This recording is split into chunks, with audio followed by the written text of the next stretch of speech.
안녕하세요. 전 40대 후반에 딸아이 둘을 키우고 있는 아빠입니다. 어쩌다 보니 제가 이런 곳에 사연을 보내게 되네요. 요즘에는 이런 사연을 TV로 볼 곳이 없어 제 이야기를 털어놓을 곳이 없다고 생각했는데 이런 유튜브 채널이 있다는 걸 이제서 알게 되었습니다.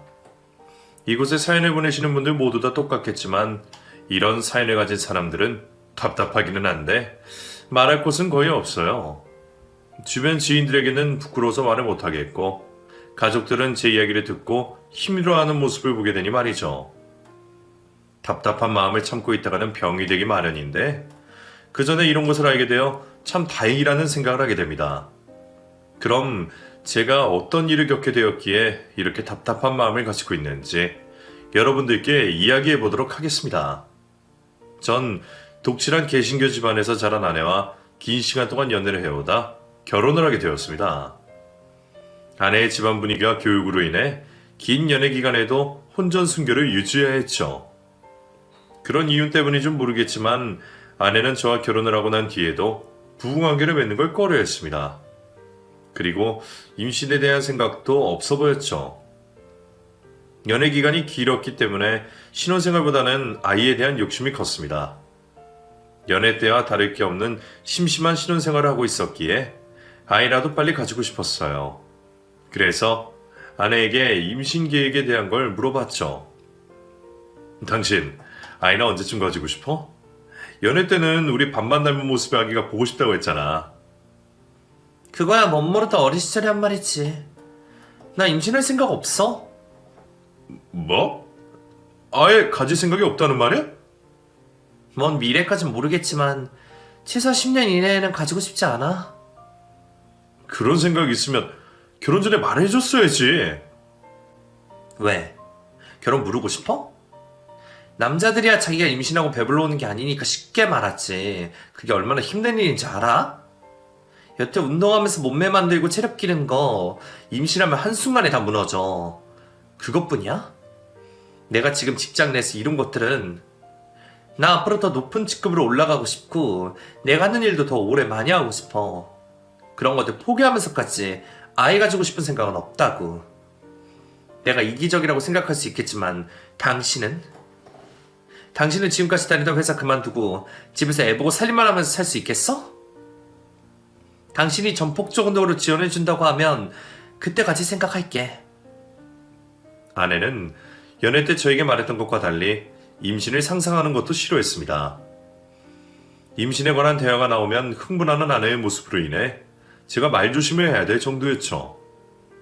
솔직히 제 입장에서는 결혼 후 임신을 거부하는 아내의 모습이 당황스럽고 불만이기도 했어요. 그렇지만 아내의 이야기를 듣다 보니 이해가 영 가지지 않는 것은 아니었습니다. 또 제 주변만 봐도 저와 같이 입사한 직원들 중 대부분의 여성 동료들이 임신과 육아로 회사를 그만둔 모습을 봤기 때문에 아내가 말하는 부분이 이해가 되었죠. 요즘 부모들은 아이를 늦게 가지기도 한다고 말을 하니 아내가 말한 10년 뒤에는 기대를 해도 되지 않을까 싶었습니다. 그래서 아내를 이해하고 결혼 생활을 이어가고 있었죠. 그런데 문제는 부모님들이었어요. 손주에 대한 기대가 많으셨던 저희 부모님들께서도 처음 얼마 동안은 신혼생활을 즐겨야 하는 저희 부부에게 아이에 대한 부담을 주는 말씀을 하지 않으셨어요. 가끔 주변에서 손주에 대한 물음을 해오실 때 저희 의견을 묻는 듯 물어보시긴 하셨지만 저희 대답을 이해해 주시는 편이었죠. 그런데 결혼 3년 차가 되어서도 임신에 관한 소식이 하나도 들리지 않자 더는 참지 못하시겠는지 저희에게 직접 물어보셨습니다. 그런데 너희 벌써 결혼한 지 3년이나 넘었는데 아직도 임신에 대해서는 생각이 없는 거야? 아무리 요즘 부모들이 늦게 아이를 낳는다 하지만 직접 애 낳아보고 키워본 입장에서는 한 살이라도 더 젊을 때 낳아야 고생을 덜 한다고 생각하는데. 저희 결혼한 지 이제 3년밖에 안 됐어요, 어머니. 아버지 때랑 다르게 저희 두 사람 모두 회사 다니고 일한다고 바쁘다 보니까 같이 놀고 즐길 시간이 부족해서 아직도 신혼초 때와 다름이 없어요. 임신은 조금 더 결혼 생활 즐기다 하려고요. 다른 사람들 그렇게 한다고 똑같이 하는 게 답이 아니라서 하는 말이다. 남자든 여자든 몸이 가장 좋을 때 애를 낳아야 아기가 튼튼하고 아픈 곳이 없어. 아유, 부담 주려고 하는 말은 아닌데, 너희들도, 젊을 때, 평생 유지된다고 생각하지 말고, 체력이 가장 좋을 때, 건강할 때까지 생각을 하라는 거야. 애들로 대답은 했지만 부모님은 임신을 생각해보겠다는 대답을 듣고 싶어 하시는 듯 보였습니다. 저도 아이를 가지고 싶은 마음은 부모님과 똑같았지만 아내가 완강히 거절을 하고 있었으니 눈치를 볼 수밖에 없었죠. 부모님께서 임신에 대한 말이 길어지면 아내가 스트레스를 받을 것 같아서 제가 다 뒤집어 쓰기로 했어요. 솔직히 말하면 이 사람은 아이를 가지고 싶어 하는데 제가 아이를 아직은 가지고 싶지 않아서 그래요.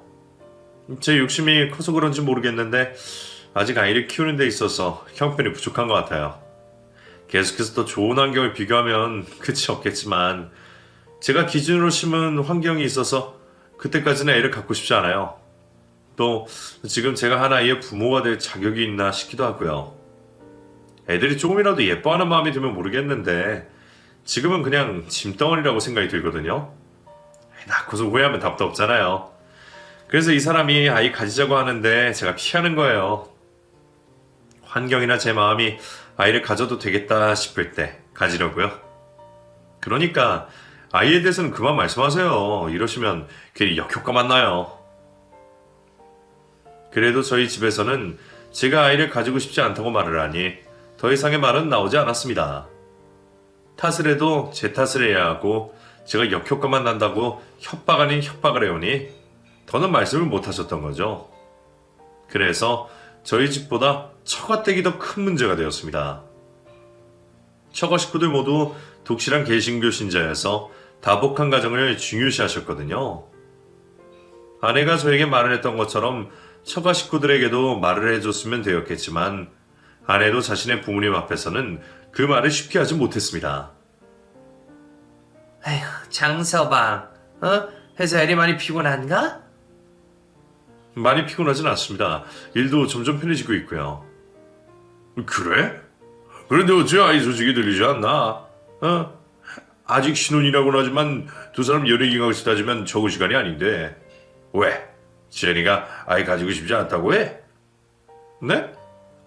아닙니다. 그게 아니라 난감한 상황에 아내가 도와주기를 바랬지만 아내는 장인어른들의 말씀을 듣고도 모른 척을 하고 있었어요.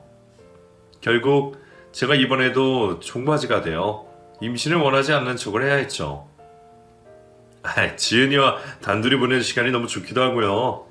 아무리 일이 편해진다고 하지만 그래도 주말에는 육아보다 휴식을 더 하고 싶어요. 요즘에는 하고 싶은 것도 많고 해봐야 하는 것들도 많아서 우선 임신 계획은 뒤로 미루고 있습니다. 우리 지은이도 그러고 싶다고 하고?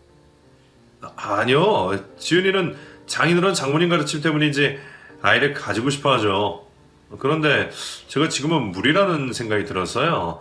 제가 부족한 탓에 경제적으로도 더 준비를 해야 한다는 판단이 되고요. 죄송합니다. 하루라도 빨리 손주를 보고 싶으실 텐데. 그렇다고 우리에게 죄송하다고 말할 필요까지 있나? 다 자기 계획이 있는 건데. 하지만 우리 입장에서는 자네가 조금 철이 없다고 생각이 드네. 이 세상 하고 싶은 거 다 하고 싶은 사는 사람이 어디 있겠나? 그리고 그런 것들 다 하려고 덤벼들다가는 정작 인생의 중요한 데를 놓치는 법이야. 결혼을 했으면 부모가 되는 게 순리이고 순서야. 또 그리 중요하지 않은 이유로 배우자와 갈등할 때는 순리에 맞는 말 하는 사람의 선택을 따르는 게 맞는 법이고 남들의 환경과 비교하면 자식 키울 수 있는 사람 몇 없네. 자네 정도면 아이에게 좋은 환경 만들어줄 수 있어. 그리고 아이에게는 부모의 경제력이 능력보다 해주고자 하는 마음이 더 중요한 법이고 난 자네가 욕심 좀 줄이고 가장으로서 책임감도 더 가졌으면 하네. 듣지 않아도 내 말을 들으며 혼이 나는 제 마음이 얼마나 억울했을까요. 저도 아이를 가지고 싶다고 온 가족 식구들에게 소리치고 싶었습니다. 하지만 아내 때문에 그런 소리를 들으면서도 가만히 있어야 했죠. 그런 답답한 마음으로 인해 숨마저 쉬기 어려울 때면 친구들과 소주 한잔을 하며 신세 한탄을 하고는 했습니다. 나도 애를 가지고 싶지. 그런데 와이프가 싫다는데 어떻게 하냐. 강제로 아이 가지고 싶다고 가질 수 있어? 근데 왜 나만 맨날 나쁜 놈이 되고 욕을 먹어야 하냐고. 그러니까 솔직하게 말해보려. 너도 애 가지고 싶은데 네 아내가 거부한다고. 아니면 너희 아내를 달래면 꼬셔봐야지. 내가 아내 본 줄 아냐? 사고 싶은 거 다 사준다고 말도 해봤고 육아휴직에 사람까지 써서 애 돌보겠다고 말까지 해봤어. 원한다면 각서까지 써준다고. 만약에 사람 쓸 돈 없으면 우리 엄마 여동생한테라도 내가 맡기겠다고 했다. 그런데도 안 된대. 임신 가지고는 아주 칼이야 칼. 이렇게 되니까 잘 모르겠다. 내가 결혼을 한 게 잘한 짓인지. 어찌 연애 때보다 더 서먹서먹한 것 같고 애는 평생 기대도 못할 것 같고 내가 이러려고 결혼한 게 아닌데. 그나마 친구들 앞에서 속마음을 털어놓으면 며칠간은 마음이 풀어진 채 한결 편안한 마음으로 지낼 수 있었습니다. 하지만 얼마 못 있어 답답한 결혼 생활로 인해 제 마음도 답답해져 갔죠. 그런데 갑자기 아내가 무슨 바람이 불었는지 임신에 대해서 먼저 말을 꺼내주었어요. 여느 날과 마찬가지로 회사에서 퇴근을 하고 돌아온 날이었죠. 회사 퇴근 후 매일 수영장을 다녀와서 저보다 늦게 집으로 오는 아내가 웬일인지 먼저 집에 와 있었습니다. 당신 오늘은 수영 안 갔나 보네? 매일 수영 다니는 게 무리여서 이제 일주일에 3번만 가려고. 또 당신에게 할 말도 있고. 할 말? 중요한 말이야? 우리 두 사람한테 중요한 일이지. 나 임신하고 싶어? 요즘 들어서 우리 아이에 대한 생각이 많이 들고 운동하는 것과 별개로 체력도 점점 떨어지는 것 같아서 언제까지 미룰 순 없을 것 같아. 시부모님께서 하신 말씀이 딱 맞아. 젊게 살려고 노력한다고 한데 신체의 노화까지 막을 수 있나? 그래서 이때를 놓치면 안 될 것 같아서. 근데 왜 그런 표정이야? 이제 아이 가질 생각이 없어졌어? 아니, 그럴 리가 있나? 그냥 좀 당황스러워서. 얼마 전까지만 해도 임신 이야기 꺼내지도 못하게 하던 당신이었으니까. 난 좋은데? 이게 무슨 일인가 싶네? 내가 알아보니까 늦게 임신하는 게 좋지가 않더라고. 그래서 며칠 전부터 임신에 대해서도 공부해보고 내 배란 주기도 확인해봤어. 생물학적으로 따지면 벌써 늦은 나이니까 하루라도 더 빨리 임신해야지. 내가 당신 몸에 좋은 것들도 많이 사놨으니까 앞으로 내가 세운 임신 계획표에 맞춰서 생활하는 걸로 하자. 갑작스러운 아내의 변화된 모습에 당황스럽기는 했지만 저의 대환영이었습니다. 일이 이렇게 풀릴 거라고는 생각도 하지 못했었는데 아내는 본래 자기 성격처럼 이미 임신에 대한 계획을 다 세운 후였어요. 저는 아내가 하라는 대로만 하면 되었죠. 의미가 있나 싶었지만 임신에 좋다고 하는 음식도 먹었고 아내가 챙겨주는 영양제도 복용했습니다. 그렇게 아내의 철두철미한 준비와 계획 아래 임신 시도를 하다 보니 바로 좋은 결과가 있었어요. 뜻하지 않게 되는 게 임신이라고는 하지만 그래도 주변 사람들을 보니 꽤나 장기간 동안 임신을 시도하던데 이렇게 금방 되는 게 맞나 싶었죠. 아내가 보여주는 임신 테스트기의 두 줄을 보면서도 믿기지가 않았습니다. 어쨌거나 좋은 게 좋다고 병원 결과도 임신이기를 바랬죠. 다음날 점심시간을 이용하여 아내가 산부인과에 임신이 판정을 받게 되었고 그 소식에 저는 밥을 먹는 도중 일어나 소리를 지른 만큼 환호를 하게 되었죠.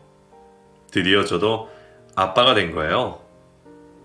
우리 두 부부 사이에 평생 자식이라고는 없을 줄 알았습니다. 친구들과 우스갯소리로 개라도 여러 마리 키워 그 새끼들을 돌보는 걸 자식이라 대신 생각하며 살아야겠다고 말을 할 정도였죠. 그 정도로 자식에 대한 생각은 접고 있던 상황에 아내의 임신 소식은 기적과 같은 소리였어요. 자신에게 중요한 것이 얼마나 많은지 그리고 그것들 모두 이루고 싶을 만큼 욕심이 큰 아내라는 걸 알았던 저는 모든 것을 포기하고 임신을 선택한 아내가 너무 고마웠습니다. 모든 남편이 그렇겠지만 아내를 위해서는 뭐든지 다 해주고 싶었어요. 그래서 정말 극진히 모셨다고 말해도 될 만큼 임신한 아내를 돌봐줬죠. 그렇게 아빠와 엄마의 사랑을 잔뜩 받았던 덕분인지 아이들은 만달이 되지 않아 태어났고 그럼에도 몸 건강하게 태어났죠. 쌍둥이 공주님들이었어요. 얼마나 예쁜지 아이들을 너무나도 안고 싶으면서도 혹시 저 때문에 생체기가 생기지 않을까 저 자신을 불안해하며 겨우겨우 아이들을 안을 수 있었죠. 너무 사랑스럽습니다. 이 세상에 가장 아름다운 그 무엇과도 비교해도 상대가 되지 않을 만큼이요. 꼼지락거리는 모습과 하품을 하는 모습에 너무 예뻐 쓰러질 것 같았죠. 바라고 바랬던 아이들이었던 만큼 정성을 들여 키우게 되었습니다. 아이들을 낳아준 아내가 너무 고마워 아내에게도 뭐든지 다 해주었죠. 아이들이 엄마와 머무는 병원을 떠나기 싫었어요. 그런 마음은 아내가 산후조리원에 가서도 또 집에서 아이들을 돌보고 있을 때도 마찬가지였죠. 발길이 차마 떨어지지 않는다는 게 무슨 말인지 알겠더라고요. 집 현관에 나서면 바로 뒤를 돌아 아이들에게 가고 싶었습니다.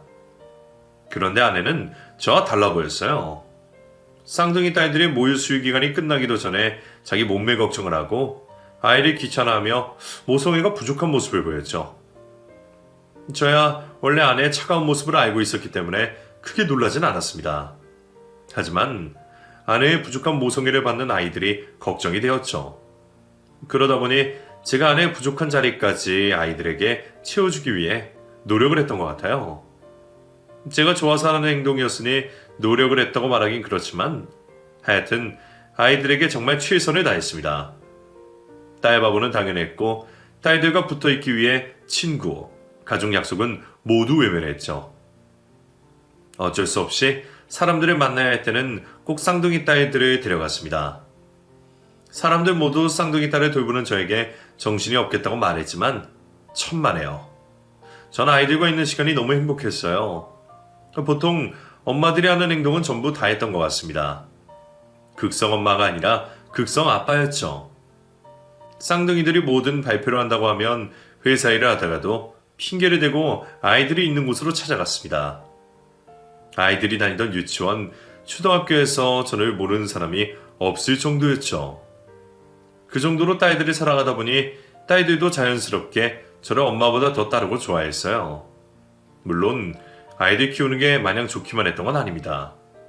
중간중간 마음 아픈 일도 힘든 일도 많았지만 몇몇 순간을 제외하고는 정말 꿈속에 있는 것처럼 행복하기만 했어요.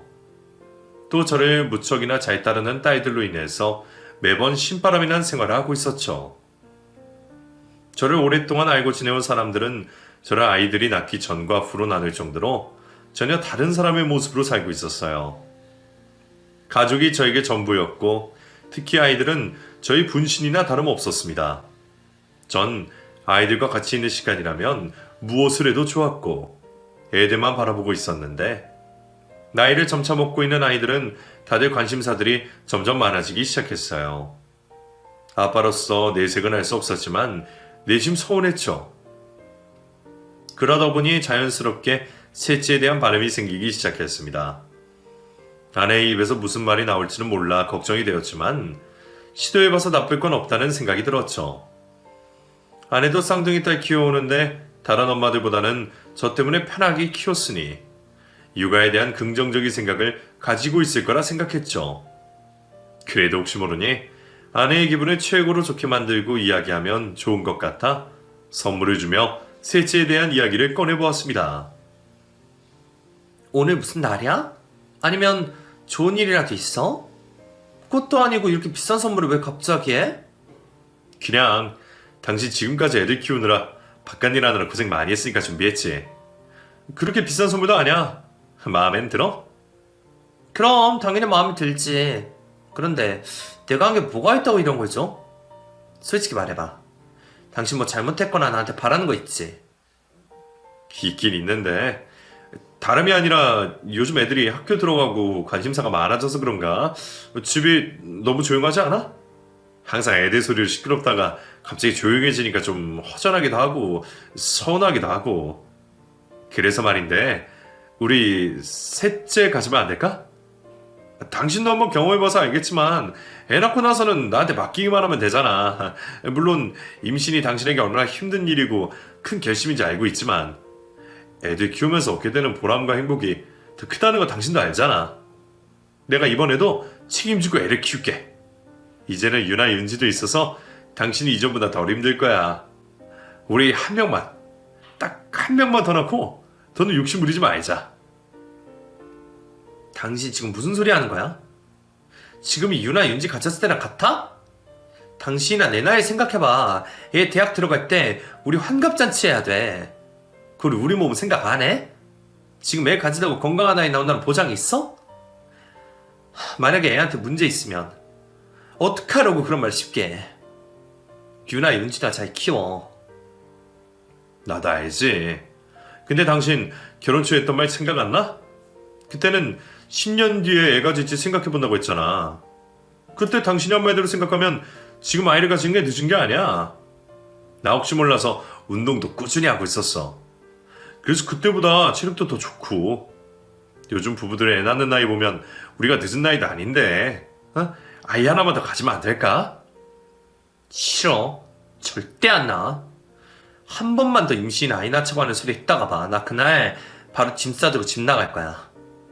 난 유나 윤지 키우는 걸로 만족하니 애 가지고 싶으면 나랑 이혼해서 다른 여자 사이에 놨던가 해. 결국 제가 한 제안은 아내에게 구박을 듣는 걸로 끝이 났습니다. 그런데 아내의 확고한 거부 표시에도 쉽게 포기가 되지 않더라고요. 아무래도 과거 똑같은 경험이 있어서 더 그랬던 것 같습니다. 유나 윤지를 가질 때도 그전에는 지금보다 더 완강히 임신을 하지 않겠다고 말을 해왔던 아내였으니까요. 아내의 마음이 또 언제 변할지 모른다고 생각했습니다. 그때가 언제가 될지는 모르겠지만 말이죠. 그렇다면 지금 건강한 제 정자를 유지하는 일이 가장 중요하다고 생각이 들었어요. 운동과 생활 식습관만으로는 건강함을 유지할 수 없었으니 정자를 냉동시키기로 했습니다. 요즘에는 임신이 어려운 부부들도 쉽게 한다고 들어서 저도 거부감이 들지 않았죠. 만약을 위해서 준비를 해놓는 게 좋겠다고 생각했어요. 아내가 알게 되면 난리를 칠까 싶어 아내 몰래 병원을 예약하게 되었습니다. 그렇게 병원을 찾게 되었고 몇 가지 자가진단 테스트하고 선생님과 상담을 한 이후에 정자를 확인하게 되었죠. 정자를 정식으로 냉동하기 전 활동성과 모양을 확인해야 한다고 했습니다. 그렇게 검사 결과를 기다리고 있던 중이었어요. 제 이름을 불러 의사 선생님이 계시는 진료실로 들어가게 되었죠. 그런데 그곳에서 충격적인 말을 듣게 되었습니다. 방을 들어가자마자 굳은 표정의 의사 선생님을 보게 된 저는 불안한 마음에 먼저 여쭙게 되었어요. 무슨 큰 문제가 있나요? 그런 건 아니고요. 여기까지 오신 건 기대하신 바가 있으신 것 같아서 이런 말씀드리기가 저로서도 죄송하네요. 그럼 검사 결과 말씀드리겠습니다. 환자분 선천적 무정자증이시네요. 네? 그럴 리가 없는데요. 저도 혹시나 싶어서 정자체 치유에 몇 가지 검사를 환자분께 더 해드렸는데 그 결과 선천적 무정자증으로 나오십니다. 피검사 결과로 나온 거고 더 확실한 결과를 위해서는 염색체 검사나 조직 검사를 해봐야겠지만 우선은 정상적으로 정자를 생성할 수 없는 선천적 무정자증을 가지고 계십니다. 이런 결과를 말씀드려서 죄송합니다. 말이 되지 않는다고 생각했어요. 그래서 다른 병원을 찾아가 확인을 재차해보게 되었죠. 하지만 검사 결과는 마찬가지였습니다. 모두 다 선천적 무정자증이라고 했죠. 그럼 도대체 내 딸들은 어떻게 된 건가 싶었어요. 의사 선생님들 모두 임신을 시킬 수 없는 몸이라고 하니 도저히 이해가 되지 않았죠. 확인을 하고 싶었습니다. 그때까지만 해도 두 딸이 제 아이가 맞는지 확인을 하는 게 아니라 제 딸이 맞는데 왜 내가 무정자증인지 그것에 대한 확인을 하고 싶었죠. 전 두 딸이 제 아이들이라는 것에 확신을 하고 있었습니다. 그렇게 집으로 돌아온 저는 아내 몰래 두 딸들과 유전자 검사를 의뢰하게 되었죠. 그런데 믿고 싶지 않은 결과가 나왔습니다. 두 딸이 생물학적으로 제 아이가 아니라는 결과였죠. 믿어지지 않았습니다. 검사 결과를 부정하고 있었죠. 그래서 몇 번이나 재검사를 받게 되었어요. 하지만 그때마다 검사 결과는 동일하게 나왔습니다. 결국 검사 결과를 인정할 수밖에 없었고 이 결과에 대한 모든 사실을 알고 있는 아내에게 따져 묻기로 했죠.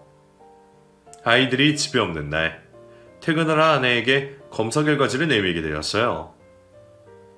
발뺌할 수 없는 증거를 내밀자 아내는 그제서야 저에게 모든 사실을 털어놓았습니다. 저와 결혼을 준비하던 중에 다른 남자를 만나 외도를 하게 되었다고 했습니다. 아내가 다니던 수영장 강사였던 사람과 말이죠. 그 남자와 결혼하기 전까지만 관계를 이어오려고 했는데 처음 생각했던 것처럼 되지 않았다고 했어요. 배우자가 있는 상황에서 다른 남자와 연애를 하는 묘한 스릴이 있었다고 했죠. 또 연애를 즐기는 것 이외에 서로에 대한 감정이나 기분을 신경 쓰지 않아도 되었으니 즐기기만 하면 되는 그 관계가 좋았다고 하고요. 어떤 이유에서든 두 사람 중 한 명이라도 그 관계를 멈추고 싶다 한다면 구질구질하게 붙잡지 않고 멈추려 했다고 합니다. 하지만 두 사람 모두 쉽고 편하게 자신의 욕망을 채울 수 있는 관계를 멈추지 않았죠. 그러다 한순간의 실수로 인해 남자의 아이를 아내가 임신하게 되었다고 했습니다. 어떤 이유에서 그런 행동을 한지는 모르겠지만 아내는 그 남자의 아이를 낳기로 결심을 했고요.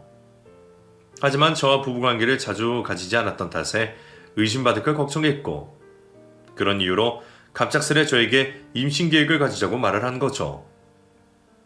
보통의 남자들이 임신 주기를 잘 모르고 계열수 계산도 어설프게 알고 있다 보니 그 이후에 절 속이는 건 쉬웠다고 해요.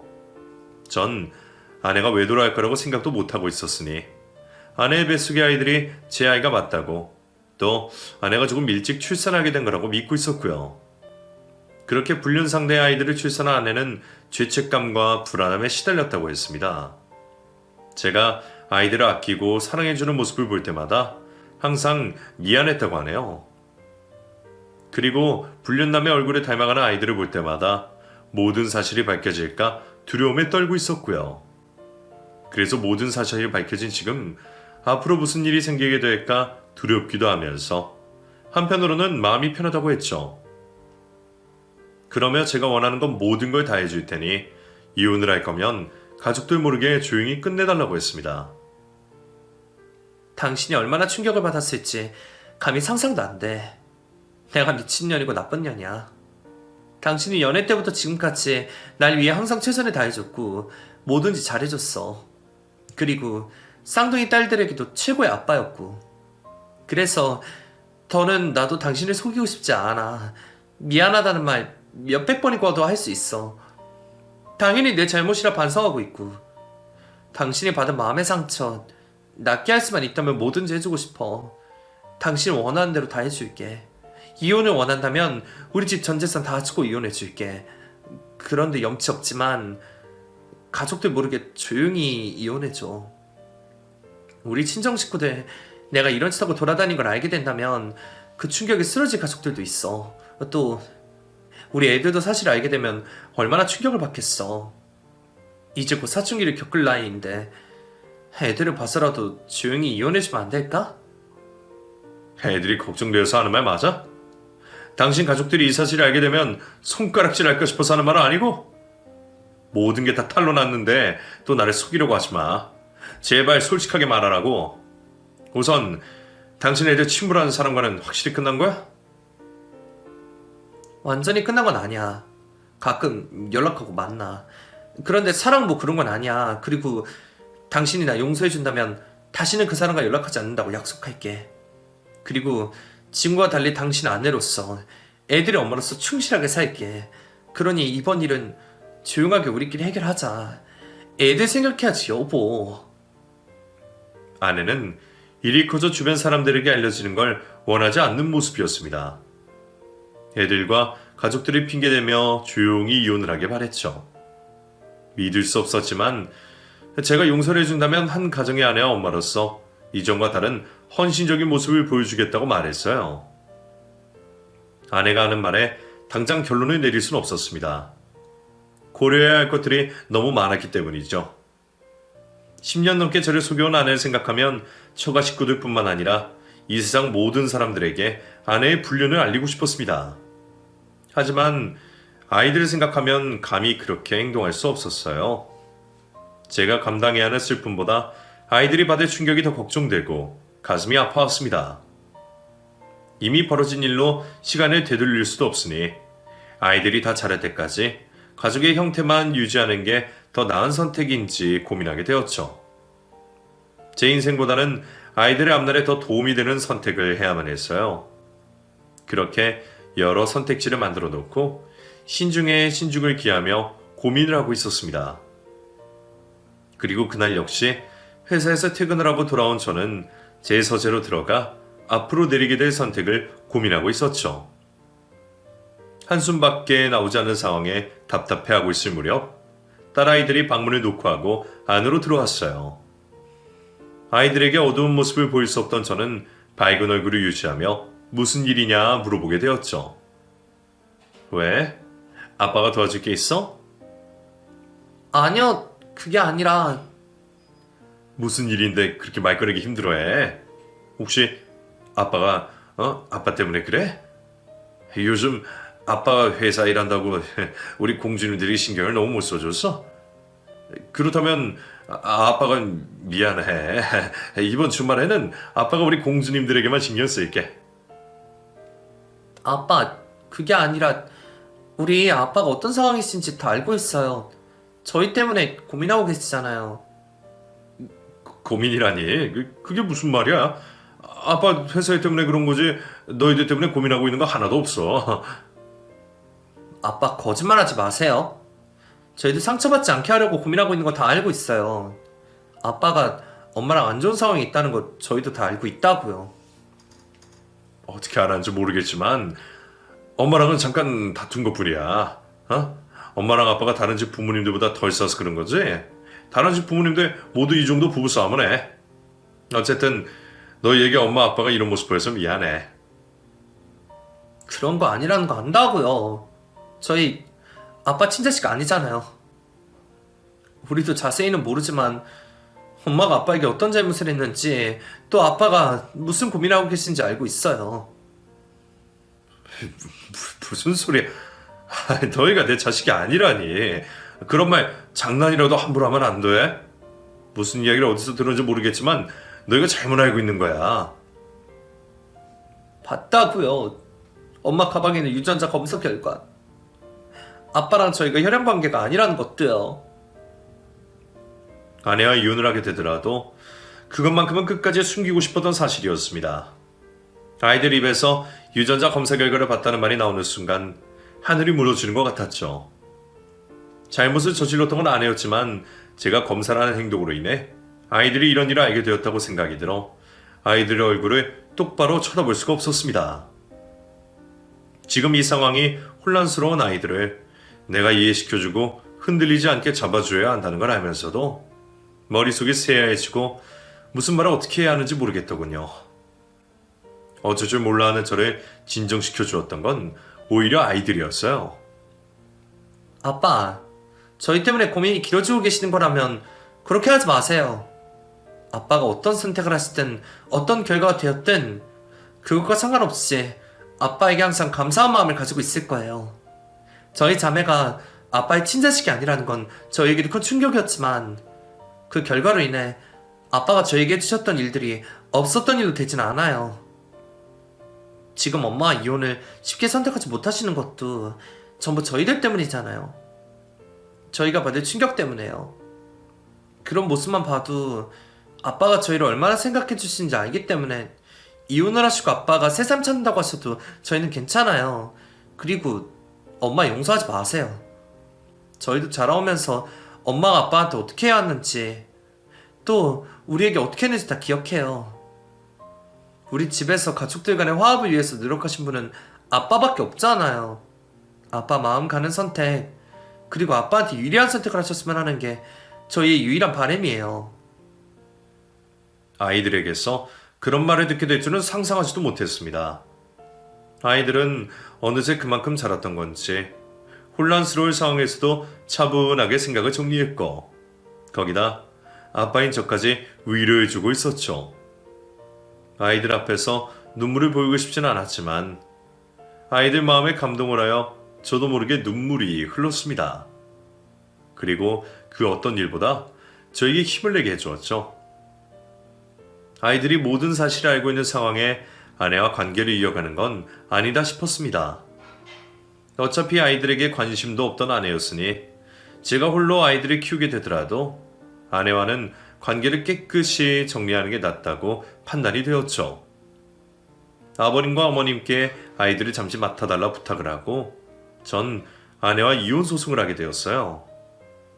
아내 뜻대로 조용히 이혼 소송을 하고 싶지 않았습니다. 지금까지 거짓말을 해온 아내에게 법적인 처벌 이외에 다른 벌이 내려졌으면 싶었어요. 저와 아이들이 받게 된 상처의 10분의 1이라도 아내가 받기를 원했습니다. 그래서 이혼 소송을 하며 처가댁으로 찾아가 아내가 외도를 하고 있었다는 걸 밝히게 되었죠. 물론 처가 식구들 모두 아내가 그런 행동을 했을 거라고는 믿지 않는 모습을 보였어요. 하지만 제가 검사받은 유전자 검사 결과와 아내가 자신의 외도를 인정하는 메시지를 보여주자 더는 부정을 할 수가 없었습니다. 처가 식구들 모두 저에게 용서를 빌어왔죠. 그리고 아내를 손가락질하기 시작했죠. 독실한 기독교 집안이었기 때문에 아내의 그런 행동은 용서될 수 없는 행동이었어요. 처가 식구 모두 아내에게 잔인할 정도로 몰아붙였죠. 아마 아내가 저와 조용히 이혼을 하고 싶었던 이유가 이것 때문이었을 겁니다. 그렇게 아내와 가족과 지인들에게 욕을 이어먹어가며 저와 이혼 소송을 이어가게 되었어요. 그런데 아내와 이혼을 하던 도중 생각지 못했던 문제에 부딪히고 말았습니다. 바로 아이들에 대한 양육권 문제였죠.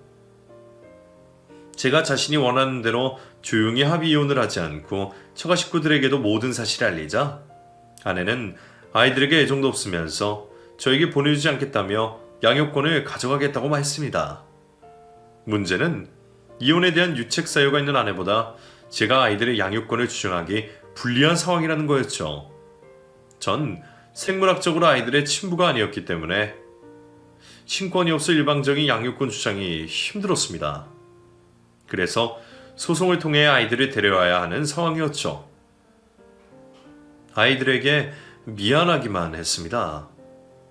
평생 친모에게는 애정도 못 받아오다 친부라고 믿어 의심치 않던 사람이 피 하나 섞이지 않던 사람이었고 그 두 사람이 이혼하는 과정까지 직접 보고 겪고 있었으니까요.